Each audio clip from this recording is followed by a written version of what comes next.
মার্কিন যুক্তরাষ্ট্রের অনেক শহর এখন একমুখী সড়ক নীতি থেকে সরে এসে আবার দুইমুখী সড়কে ফিরে যাচ্ছে।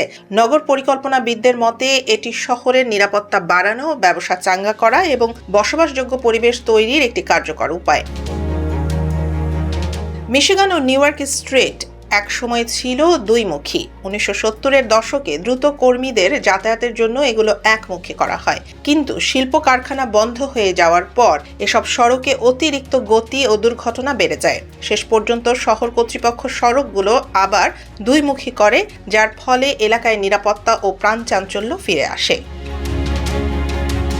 বিশেষজ্ঞরা বলছেন, একমুখী সড়ক মূলত গাড়ির গতি বাড়ানোর জন্য তৈরি। এতে পথচারী ও সাইকেল আরোহীরা বেশি ঝুঁকিতে পড়েন। দুইমুখী সড়কে যানবাহনের গতি স্বাভাবিকভাবে কমে, চালকের সতর্কতা বাড়ে এবং দুর্ঘটনার ঝুঁকি কমে। লুইসভিল, চাটানুগা ও লিঞ্চবার্গের মতো শহরেও দেখা গেছে একমুখী সড়ক স্থানীয় ব্যবসা ও কমিউনিটিকে বিচ্ছিন্ন করে ফেলেছিল। সেগুলো আবার দুইমুখী করার পর দোকানপাট, রেস্তোরাঁ ও আবাসন উন্নয়ন বেড়েছে। অনেক ব্যবসায়ী যারা শুরুতে আপত্তি করেছিলেন পরে স্বীকার করেছেন তাদের আশঙ্কা ভুল ছিল।